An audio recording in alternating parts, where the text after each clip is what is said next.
Te saludamos desde Conciencia Auditiva con mi querido amigo el maestro Gerardo Alvarado Hierro. Y yo, como siempre, con mi buen amigo, el doctor Carlos Barra Mulán. Ok, y vamos a empezar con los bloques nacionales. En uno de los bloques nacionales, primero es, la semana pasada terminó la Caravana por la Dignidad, encabezada por el gobernador Corral de Chihuahua. Y pues vamos a decir, hay varias aristas de esta situación. La Caravana por la Dignidad empezó con el pretexto de que el gobierno federal había detenido la entrega a Chihuahua de cerca de 900 millones de pesos, que eran para distintos programas asistenciales. Algunos eran para la operación misma del Estado. Recordemos que México tiene una lógica muy perversa cuando se refiere a los dineros. Las haciendas públicas o las secretarías de hacienda pública de cada una de las entidades abonan gran parte de su dinero a la federación. La federación después distribuye, de acuerdo con cómo ellos entienden que debe de ser el gasto social, a cada una de las entidades.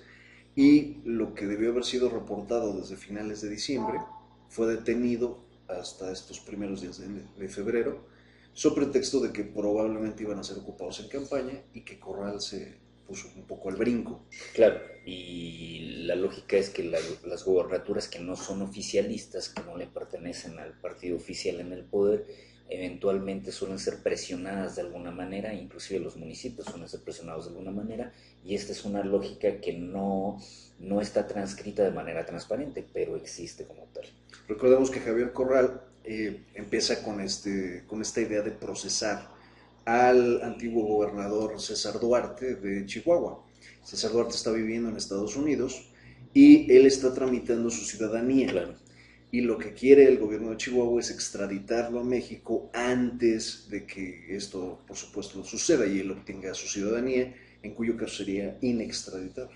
Claro, y esto causó, bueno, recordemos que estamos en el escenario de las precampañas y lo que causó en primera instancia fue un desencuentro entre Javier Corral e inclusive José Antonio Meade, en donde hay un diálogo en el cual, bueno, se habla de la no probidad de José Antonio Meade, pero también por la parte contraria se hacen acusaciones a Javier Corral.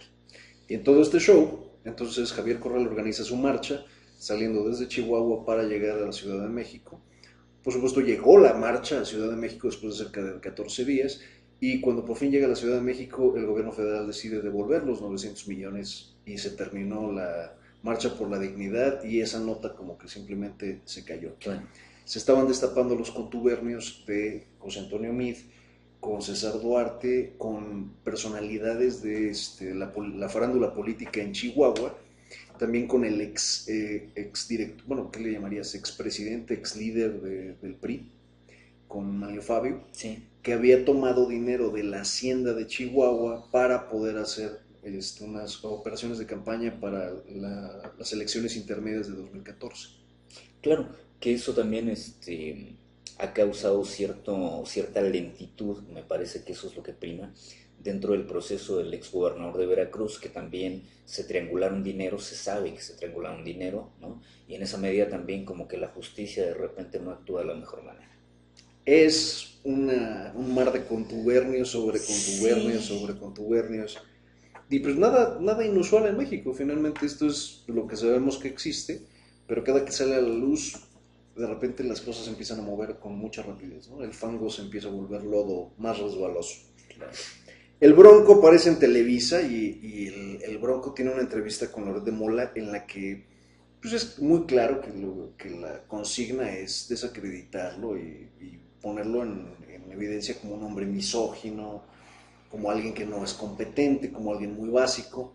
El Bronco es un político divorciado, o sea, tiene varios taches como para la política nacional. Aparte es un candidato independiente, algo que al sistema no le gusta mucho tampoco. Recordemos que si los partidos dejan de operar en México, entonces ¿cómo justificas el robo multimillonario de centenares de miles de personas que dependen de los partidos? Claro, y que el candidato independiente es un candidato que no da cuentas necesariamente a nadie y por lo tanto la maquinaria electoral se tiene que mover de otra forma, ¿no? Como el caso de Kumamoto, ¿no? Que mediáticamente llegó al ascenso del encargo y esas son condiciones difíciles de entender de repente en México.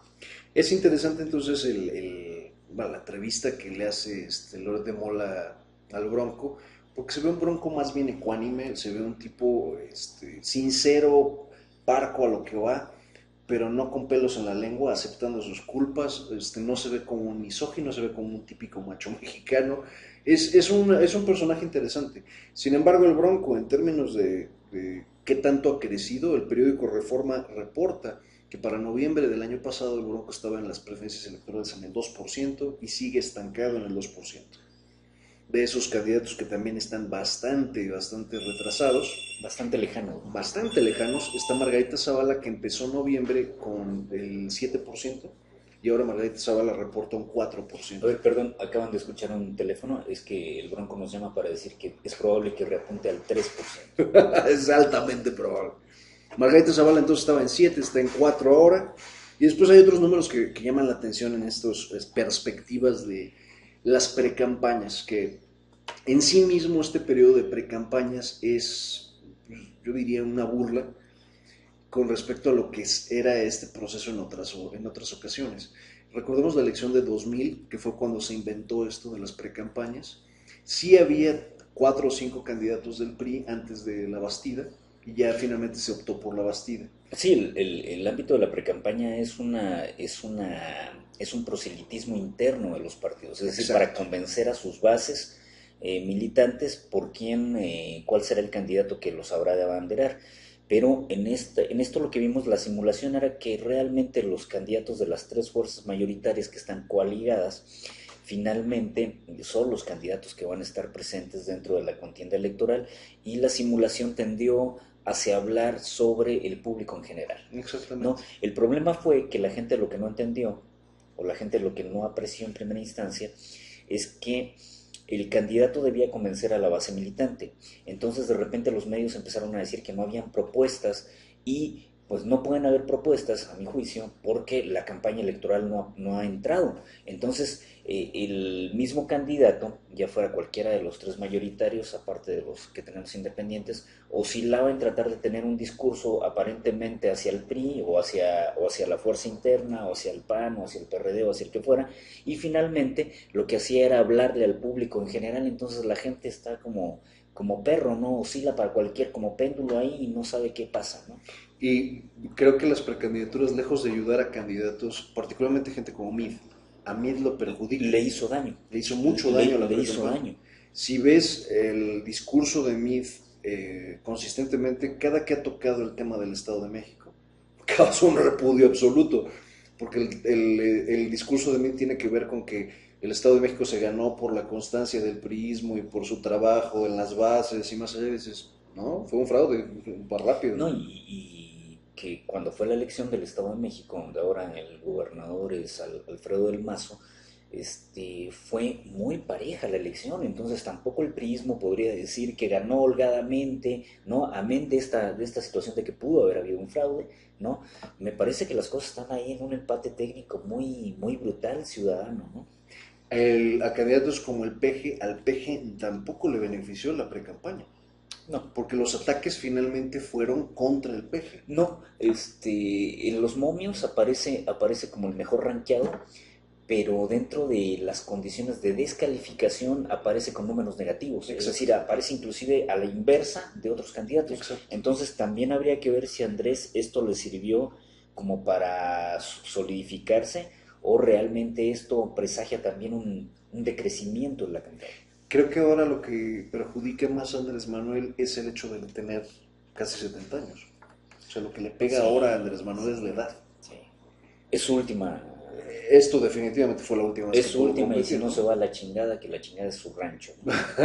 Y en el caso de Anaya, Anaya le convino la precampaña, mucho. Anaya despegó con 17, 18%, Lo fortaleció. y ahorita Anaya está en 25%. Claro, porque recordemos que hace como un mes atrás había como un empate técnico entre José Antonio Meade y Ricardo Anaya, y los números que da, la última parametría que se dio, para mí la más confiable, era la parametría que tenía que ver con el país, que el país citó a muchas casas encuestadoras de México, reunió y trató de hacer una especie de tendencia entre las casas, y al final de cuentas salió favorecido Andrés Manuel.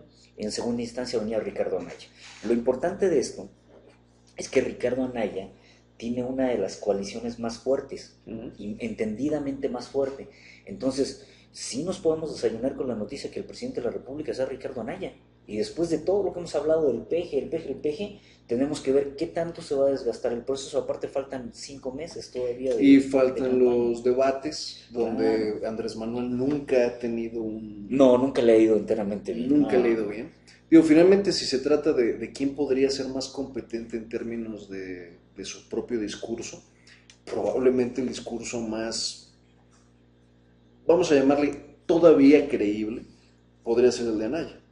Porque digo, Mid finalmente viene abanderado por el partido que nos trajo una devaluación de 12 a 18 pesos, la gasolina a los estándares que está, la inflación que nos estamos comiendo. la cuestión de la seguridad, que es un déficit sentido y dolido en México. O sea, hay errores muy particulares. Sin embargo, La última evaluación de Coneval que acaba de señalar la pobreza en México, es decir, tiene muchas, muchas piedras en el camino, muchas ¿no? piedras en el camino.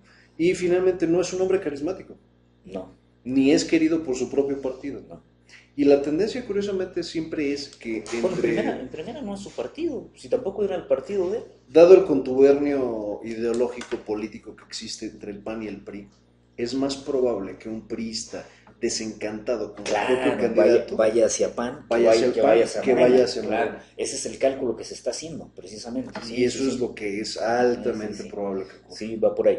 Y lo que decía Gerardo con respecto a la actuación del PG en los debates es muy lento Muy lento. es muy lento para elaborar ideas. Y no es de ahora, o sea, ya No. tiene como 12 años siendo Pero lento. tampoco tiene una forma realmente de aterrizar una idea. Le cuesta trabajo. Le cuesta trabajo. Le cuesta trabajo. Es un hombre que no tiene esa chispa, Ujú. esa facilidad. Creo que de ese lado es más atractivo para el electorado en general un Ricardo Anaya que está joven, que está lúcido, que lo que no le ayuda a Naya es que finalmente es un niño fresa que tiene a su familia entera viviendo en Estados Unidos. Claro, es como Eso un doble no le mensaje, ayuda. ¿no? O sea, yo quiero mucho a México, pero Pero confío más en confío más en los gringos para cuidar a mi en la familia. educación norteamericana. O sea. O sea, sí, esa parte es un poco ambivalente. Sí, pero puede, o sea, lo que dices tú es, creo que es como el quid del asunto, esta situación de que los votos del PRI pueden ir en última instancia ya en un alarido hacia, claro, podrían ir mucho más hacia Anaya que pensar que los votos del PRI van a ir hacia Morena. La verticalidad con la que se maneja la lógica priista, esta verticalidad del gigante de pies de barro, esta verticalidad de no, jamás voy a transigir con nadie, yo es lo que yo diga y tú te lo tragas. Esta verticalidad hegemónica puede costarles la elección, porque de inicio fue un candidato que no era el candidato que quería la gente, fue un candidato que no se consensuó con nadie, fue un candidato que se digo, lo pone a Peña. si le vamos a dar una tendencia a Mid es más panista Claro. Mid es mucho más panista que priista. Y desgraciadamente es un panista que al mismo tiempo es un panista espurio, es un priista espurio, es un político de gabinete, es un hombre que sabemos que está desentendido de la realidad. Yo creo que sí, yo creo que está en la parte operativa, él piensa que las cosas se manejan por la parte operativa o administrativa del Estado o de la interoperatividad del Estado, y yo creo que no es tan claro tampoco. Entonces, muchas cosas le afectan. Ahora, hay algo que decir, esta elección también es una elección de élite, las élites del poder se están jugando su permanencia, y a mí me parece que las élites económicas, políticas, lo que están mirando es que si no es PRI, lo menos malo es que sea PAN. Porque si fuera Morena, yo creo que ahí les pasa el costo a ambas. Creo que si algo aprendimos con estos 12 años de transición de 2000 a 2012, aprendimos que es más salubre que tengamos un presidente con un congreso de oposición, porque hay un tipo de estabilidad, un tipo de regularidad. Claro, porque lo que hace es generar esta lógica de contrapeso en donde las fuerzas menos fuertes se sienten por lo menos atendidas en cierta medida y con cierta posición, con cierto posicionamiento. Pero si el Congreso es total, evidentemente la reacción es mucho más virulenta, es decir, es menos fácil controlarlos. Lo que vimos desgraciadamente con el panismo, que sí cabe resaltar, es el descontrol con respecto a los gobernadores. Lo que trajo el panismo de 2000 a 2012 fue la desunión de los gobernadores y que los gobernadores se volvieron emperadores en su propio estado. Claro. Que ese control sí se tenía todavía hasta Cedillo. A partir del 2000 ese control se perdió. Claro, recordemos que después aparece este poder tras bambalinas que es la CONAGO, que inclusive le costó trabajo tener reconocimiento al principio, ¿no? Porque el mismo presidente de la República lo veía como un contrapeso que nunca había tenido, ¿no? Y ahora la Que CONAGO... ahora Fox está muy unido conmigo, o sea, está como... Pues es que finalmente es el mismo estilo de pensar, ¿no? Finalmente son moderados, Sí, sí. eh, son gente Son desarrollistas, piensan que la Sí, sí, sí. industrialización, no sé. Y vaya, y tiene una lógica muy perversa porque siguen casados con esta idea neoliberal y siguen Ujú, casados con este desarrollismo neoliberal y otra ujú. vez peladito en la boca que el Estado determina y el Estado prescribe. Entonces, no sé, es una lógica algo perversa. Creo que lo que es interesante es que la CONAGUA ha perdido relevancia en estos últimos 8 o 10 meses. Sí. Perdió muchísima relevancia, una relevancia que pretendía jalar para sí Peña. Y inclusive también pierde relevancia a partir del peculado que se da desde los gobernadores, ¿no? Entonces una figura que podía haber sido mucho más salubre se convierte en una figura impugnada socialmente. Exacto. No, y finalmente el control que supuestamente tenía el presidente sobre los gobernadores, pues también se diezmó, ya no existe tal control. No. Ese control se perdió en el 2000. Lo que habría que realmente pensar es en instituciones reales, no en instituciones simuladas, no estas fiscalías que no sirven para nada. Es una institución real que haga responsable a un alcalde, a un gobernador, a un diputado, a un senador o a cualquier otro servidor público de alto rango que maneje recursos. Porque finalmente estamos hablando de que los gobernadores bajan programas sociales, disfrazan el destino de los recursos y se enriquecen de una forma bestial, ¿no? También, también lo tiene el presidente. El presidente con Claro. el presupuesto de egresos tiene un amplio radio discrecional en el cual utiliza o puede redireccionar el presupuesto, es decir, no utilizarlo para él necesariamente, pero pasarlo de una secretaría a otra, decir, de aquí a aquí. Entonces, eso genera incertidumbre, ¿no? El primer presidente civilista de México, el primero que no era un militar en la época de post-revolucionaria, fue Miguel Alemán Un alemán, Valdés, el cachorro de la un revolución, abogado. 1946. Lo que es interesante miento, 52. El 46 no, sí estoy bien, 46. De 40 a 46 es Ávila Camacho. En 46, cuando él toma el poder, una de las primeras cosas que empezó a hacer Miguel Alemán fue los famosos negocios limpios. Estos negocios limpios es algo que el presidente realmente no toma el dinero per se. Lo que hace es darte a ti el trabajo y tú por debajo de la mesa, ya lavado el dinero, le das el dinero, su mochada al presidente por debajo de la mesa. Estos negocios limpios es como funciona prácticamente todo el Estado mexicano. O sea, en el papel son negocios que se ven bien, en la realidad son moches y moches y moches que terminan en Suiza, en las Islas Caimán, en Estados Unidos, en la compra de condominios en quién sabe dónde. O sea, son cuestiones verdaderamente Ahora, a mí lo que leoninas. me sorprende de todo esto es que a lo mejor, si lo pudiéramos pensar de manera más simple, como dice Gerardo en tiempo de Miguel Alemán y los subsecuentes presidentes, a lo mejor era un México más fácil de transitar el dinero.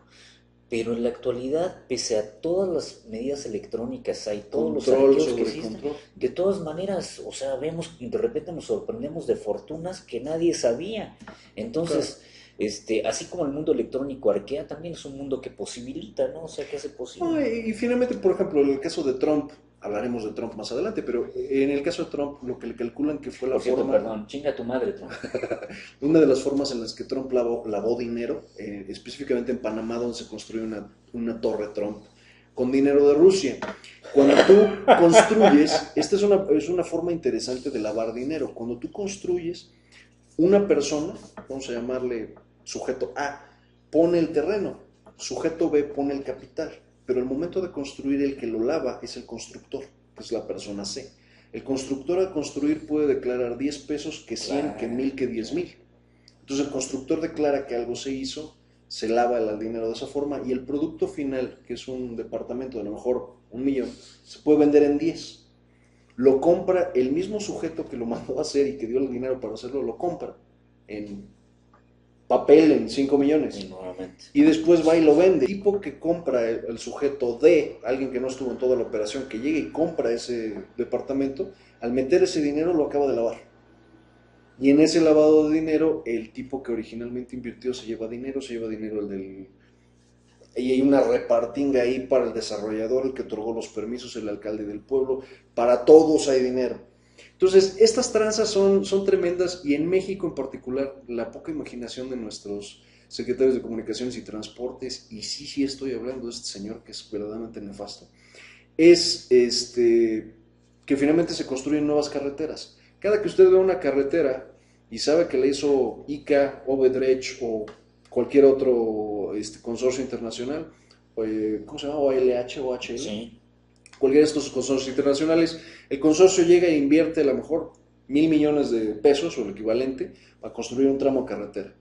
Pero lo que esa carretera va a cobrar después de 20 años, 30 años que se tenga la concesión para cobrar peaje, va a ser 10 veces eso. Ahora, el día de Y el ayer, gobierno se lleva un moche por debajo de la mesa que en una compra de algo que nunca estoy de existió. acuerdo. Ahora, el día de ayer Gerardo me mandó cómo quedaron las carreteras en Oaxaca después del sismo y era el negro de Nigeria. Ah, sí, el libro de WhatsApp. Se llama Cirilo, yo no sabía eso. Sí, no. Bueno, para terminar con este punto, el día de ayer hubo un temblor en Oaxaca de 7.4. Brutal. Se produce a Oye, 120. que hubo una réplica en la noche como a las 12 se sintió en Pachuca. Me mandaron un face por ahí. Sí, mi estudio hay lámparas colgantes, se veían las lámparas colgantes moverse. Ahí incluso nos llamó la SEP temprano para preguntar si había daño estructural, etcétera, etcétera. Este sismo de 7.4 se produce no en la falla de Cocos, se produce a 120 kilómetros de la falla de Cocos. Por lo tanto, nunca tocó, a pesar de que se siente en la Ciudad de México, no es el sistema de falla donde habría una trepidación total, sino que esto fue lo que mal llamamos un temblor oscilatorio.